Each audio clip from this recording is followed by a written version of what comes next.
I was horrifically burned out across the board.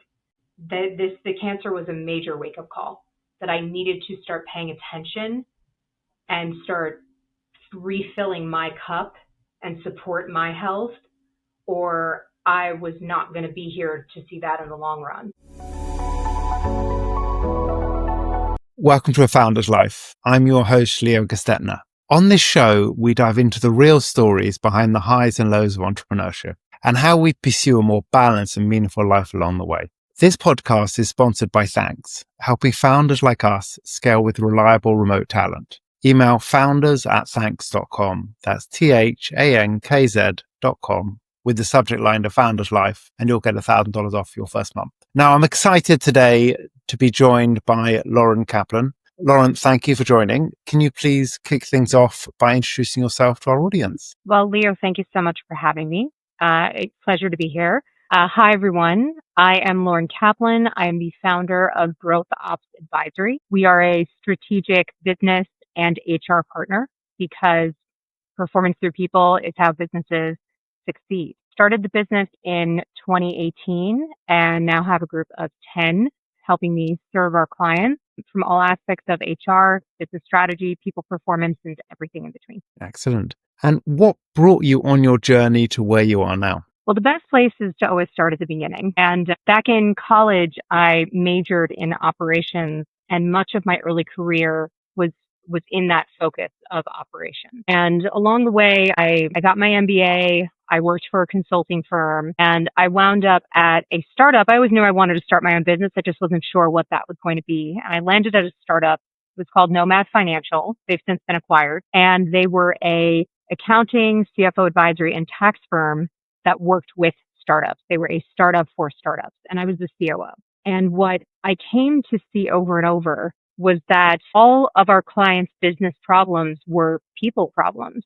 And at first, I thought it was more centered around operations. You know, if you automate and you create really efficient workflows and you give people what they need to be successful, they'll succeed. But there's a lot more to helping people succeed than just operations. There's clarity, there's communication, there's regular feedback, there's training. There's a lot of this support that needs to go into that. And when I left Nomad, I wound up working with a couple of clients who were in that ecosystem of the company I'd been with before. Either they'd been referred to me through those networks or they were a client or used to be. And that's what I kept seeing. Even though my focus was operations, it were the people problems that my clients needed the most help with.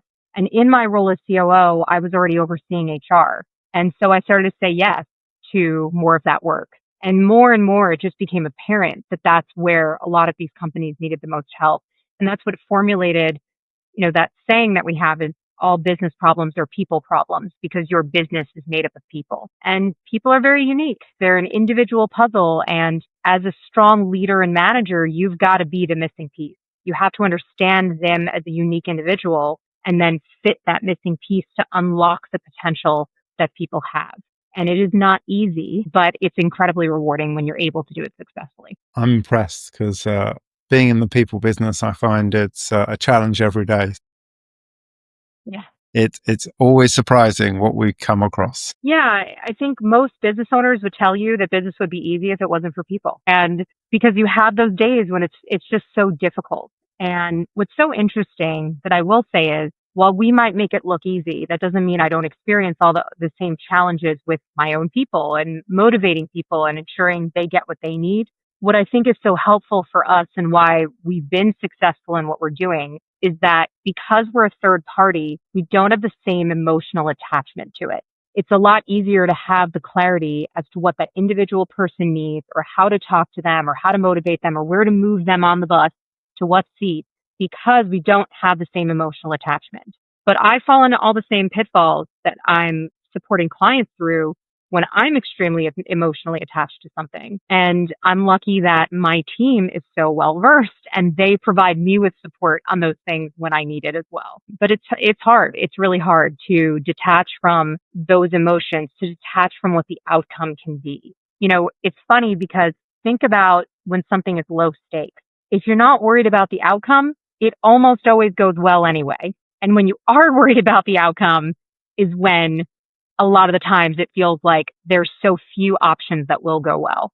and you feel like you're threading this really fine needle to get to the outcome that you're looking for. And so a lot of times we're also helping our clients understand that there's more than one outcome that's good, and helping them open that aperture, reduce some of that feeling of risk, be a vent for some of those emotions, and then help them approach it the best way to get the outcome they're looking for. Makes a lot of sense. I like the way you look at it. And what does family mean to you? Well, family is your support system.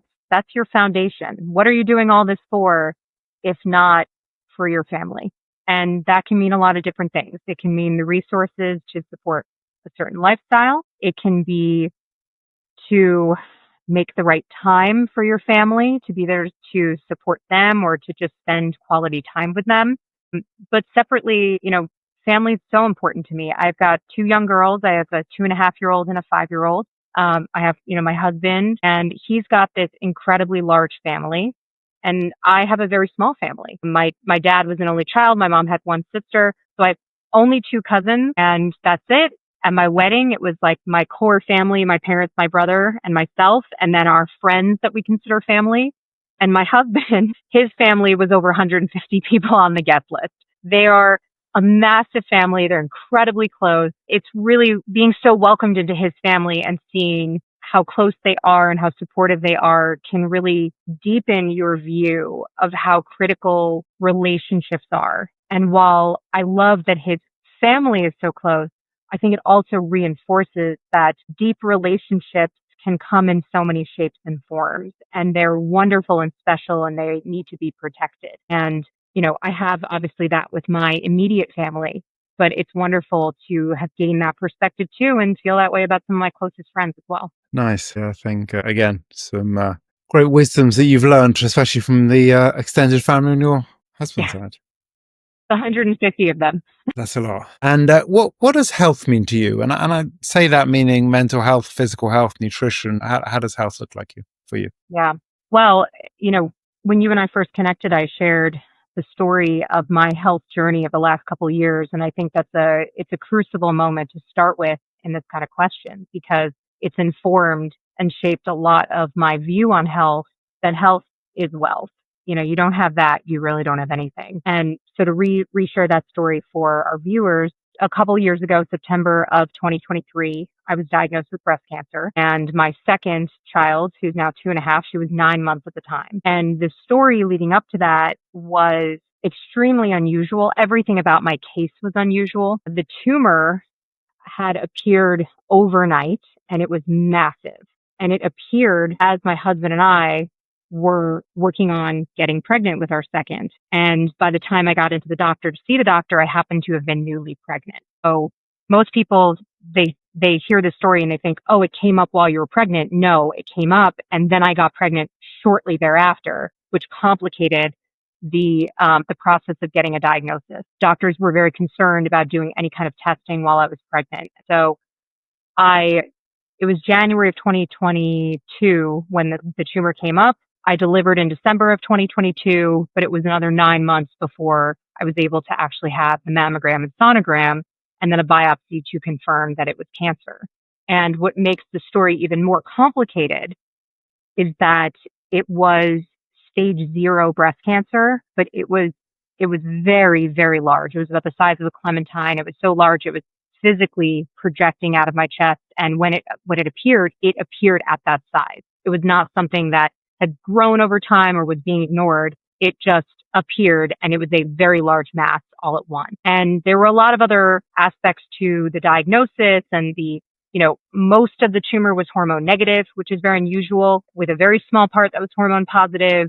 Pathology, they believe I had 2 different tumors. And when we took this to oncologists post double mastectomy, they had not seen a case like mine before. Now, the good news is it was stage 0, it was the earliest possible stage that you can have. But we went to 5 different cancer institutions, and every oncologist said, wow, what an unusual case, and actually ordered the pathology to be redone because they said this doesn't make sense. And it turns out what they were looking for was microinvasion, thinking your tumor appears to be an invasive tumor, yet it's not. We don't understand this. 4 different pathologists confirmed the same thing. It was still non-invasive. And for many months, we were consulting with dozens of doctors. They would take my case to their tumor board because they weren't sure what to recommend for treatment. And ultimately, they said, we do not recommend chemotherapy, mainly because we don't have data on whether it's effective for stage 0 breast cancer. But we don't know if radiation or hormone therapy would benefit you or if the risks outweigh the reward. So it's your choice. And ultimately, we decided to do something very unconventional. I moved forward with reconstruction, and they took more samples during reconstruction. And if we found more cancer, I would move forward with both radiation and hormone therapy. If we didn't, I would not move forward with anything. And luckily, we did not find any more cancer. And so, I'm one of the lucky ones. It's the best case of the worst case, right? Cancer is an incredibly scary diagnosis to receive. And the two questions that you always ask yourself when you get that diagnosis is, number one, am I going to die? And number two, how did this happen? And so when you ask about what does health mean to me, this kicked off a level of intensity for my health journey that I've not had before. I was always pretty health conscious. I was the friend that was eating strawberries and a turkey sandwich after a night out at the bar while my friends were digging into like chips and, fried food. I grew up in a home that was very health conscious. My father is a physician and my mom made homemade meals every night. She would say no to McDonald's and we'd say, why not? And she'd say, because I love you. And that's, we grew up with this really healthy mindset. And, but I wasn't a well person all these years. And what I've discovered, because that question of why, you just can't shake it once you've gotten a diagnosis like this. What I discovered over the last couple of years was through functional medicine and a lot of traditional Chinese medicine and herbal medicine support, a couple of key things that lead to metabolic dysfunction and need a lot of support. And this is very personal for me. Of course, it's not for everyone, but there's some principles here that benefit people. Number one, sleep is everything.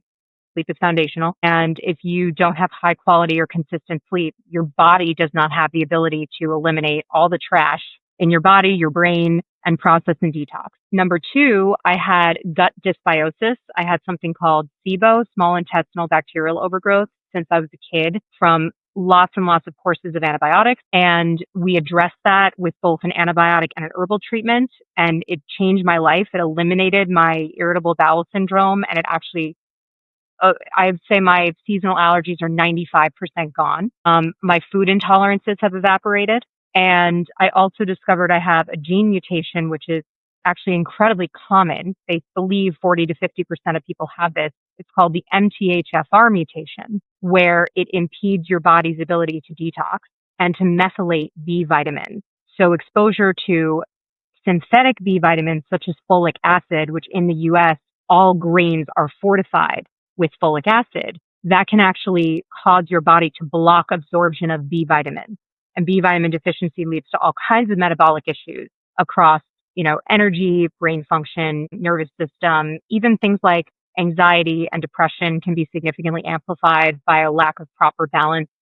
And it's all cofactors with, your mineral absorption and things like that. And systematically uncovering these things and working through them and supporting my body has been transformational for my health and has put me to a place where I didn't know what good health meant for almost my entire life. What health meant to me a few years ago was more along, well, you eat healthy and you move your body. And now I see that there's so much more individualization that's needed for you to be peak performance.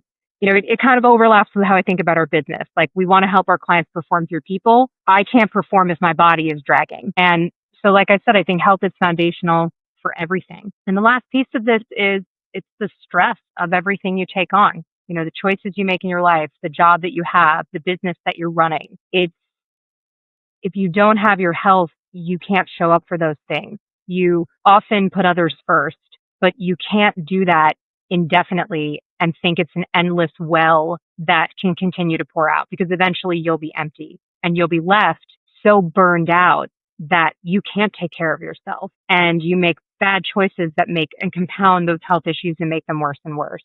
And I think that's where I was a few years ago. I was horrifically burned out across the board. The cancer was a major wake-up call that I needed to start paying attention and start refilling my cup and support my health, or I was not going to be here to see that in the long run. So, what I hope is sharing that story is that people who are on that edge, that they take warning that you can't keep going and think that you'll just skirt by. There isn't some other side that you'll get to where now it's all okay. Because if you burn yourself out along the way, you're never going to get to that destination. And quite frankly, is that destination worth burning out for? I think that's also the question you have to ask yourself. I think that's a definitely good question. And I think Americans take pride in how little time off they have. And I don't think that's particularly healthy. Yeah. What do you like? Yeah. Go on. Go ahead. I was going to say, so what do you like to do for fun? Well, similar to my oldest, I love stories. So whether that's through movies or theater or books, I really, really enjoy, a good coming of age story. I particularly love sci-fi fantasy. That is my jam. I just love the magic of it and the imagination and how much that can ignite in you. The creativity that comes with it is just, it's so fulfilling. It feels like the way that I describe an amazing book, it's like a piece of cake that is so good you want to shove the entire thing in your mouth at once. Like you can't even wait to devour it. That's how much I love a really good book. And I love reading business books, and I love to share a lot of those insights, not just with my clients, but friends. Like teaching is a big part of what I love, and I get to do that every day with my business and my job. And otherwise, I love spending time with my kids. It's so fun to see, 2.5 and 5 years old is such an amazing age because so much of the world is new to them. And to see the joy and the wonder and the imagination that children have when they're experiencing something new or they're incorporating it into what they already know, and the, really smart ways that they make those connections, it's so joyful, and it reminds you to stay centered and reminds you that joy is what you should be seeking and supporting, not just for you, but your kids and your friends, your family, and the world. So spending time with them. And it doesn't matter what we're doing. We could be out having an adventure, or we could be at home playing with little dolls, making up stories. I love that. And last, I like anything creative. I love creating things. I used to sew a lot. I don't have as much time for that, to make dresses and clothes anymore. But now I will do all kinds of arts and crafts with the girls. I made them headbands. They wanted me to wear one of the headbands that we made together. I will weave all little gems on them, and they're sparkly, and everything is rainbow. And it's really fun. It's fun to get to do those things, but also see their joy and delight in doing them together too. Nothing quite like that joy from the kids. Yeah. So what books would you like to recommend? Some sci-fi and some business books? Great question. Okay, hold on. I've got a couple of books on my nightstand I'm looking at. There's one called Mind Your Body by Nicole, is it Sachs? It talks about the mind-body connection between chronic illness and pain, and it is exceptional. Just the way that she phrases things, the connection that is being well established between an overactive nervous system and chronic health issues, and being in a constant state of flight or fight. I think every entrepreneur, I think every human should read this book, because I think that it can help unlock a lot of these unhealthy patterns and triggers that you don't even realize you're living your life with in such productive ways. And when you can do that, not only do you benefit, but so does everyone around you, because you're just calm and you're happy, and there's more room in your life for the joy that we were just talking about. So I think that's an exceptional book. And the other one I'd recommend is this herbal treatment book. It's called Herbal Remedies for Common Ailments, and it's by a woman who's an herbalist. It is incredible. One of my kids had a runny nose since the day she was born, and once I really started to use more herbal treatments, the last time she had a cold, I gave her some of the herbal remedies they recommended, and that cold was gone in 2 days. And normally that would have been 6 to 8 weeks, and we all would have been sick. So that's my other recommendation, Herbal Remedies for Common Ailments. Perfect. Yeah, it's a great one. Sounds like some good recommendations. And then how does a balanced life look for you? Balance is knowing that there's some things you're not, the idea of embrace the suck. Try to get that out of the way first thing in the morning, and then everything else is gravy. Everything else that you get to do that day, whether it's a hard day of work, putting in long hours because you got to get something done, or it's a lighter day and taking care of a couple things to make your time with your kids more enjoyable. It might even mean cooking a home cooked meal to be able to sit down together at 5:30 and talk about your day. I think that's balance. Not every day will look the same. And for me, I don't like things to be the same every day. I like to switch up the routine because it feels a little more adventurous. which matters to me. But I think that's balance. It's knowing what you need that day, matching your day to your energy and what you're capable of, because it is a marathon, not a race. Very true. And I say that as a marathoner. And what has been a pivotal moment in your life? I mean, this, you could argue you've probably got a very easy answer there, but what has been a pivotal moment in your life? Well, I think we'll put a pin in the cancer diagnosis, because I think we already talked about that one. Actually, it was getting fired from Nomad before I started GrowthOps. They did me a favor because I had overstayed at that job, and it wasn't the right fit for any of us, but we were all working really hard and trying to make it work. And I appreciate that we all wanted to do that. Of course, at the time, it was very hard to be fired. It was the only job I'd ever been fired from. But they did me a favor because it propelled me forward into starting my own business. And that was my dream. My entire life, I knew I wanted to own my own business. And the connections and the network that I was able to develop while I was at Nomad set me up for success in GrowthOps in a way that I wouldn't have had without that job. And I would not have moved forward when I did if they hadn't said, time's up. And so I think that was a crucible moment that moved me to where I am today. And I wouldn't trade it for anything. There's ups and downs in being a business owner, but working a 9-to-5 is hard, and being a business owner is hard. You're choosing your hard every day, but this is the right one for me.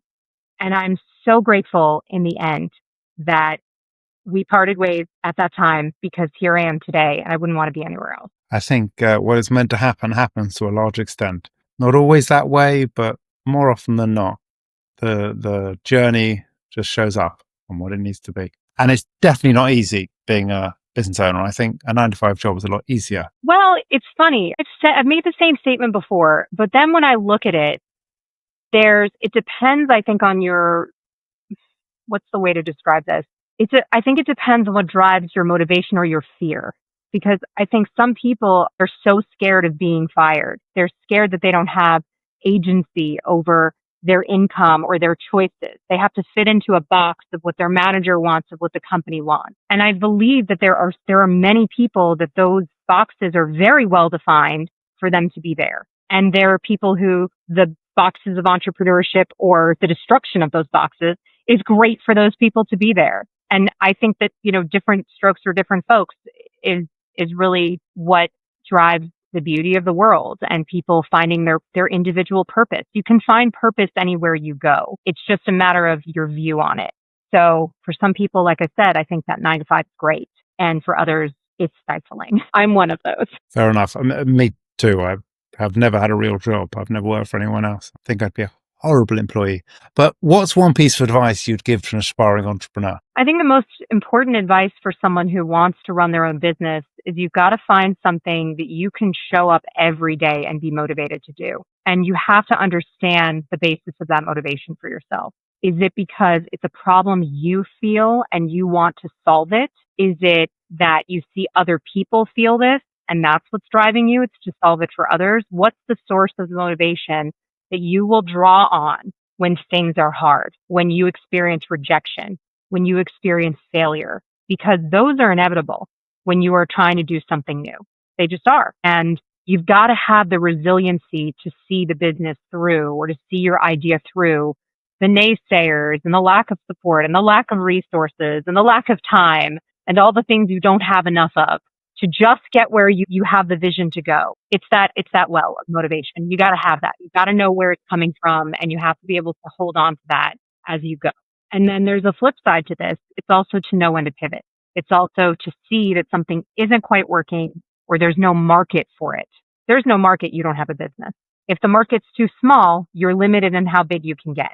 So it's recognizing that piece too and pivoting, because so much of what you're doing can actually be applied in a lot of places. Great advice. Well, thank you for joining us today. And how can people find you? They can find me on LinkedIn, Lauren A. Kaplan, or go to GrowthOpsAdvisory.com, says in operations, and reach out, please. I love connecting with other entrepreneurs or aspiring folks and seeing how I can be helpful and supportive. Well, thank you. And thanks for listening to today's episode. If you enjoyed the conversation, don't forget to subscribe to the channel, tell your friends, and please leave a review.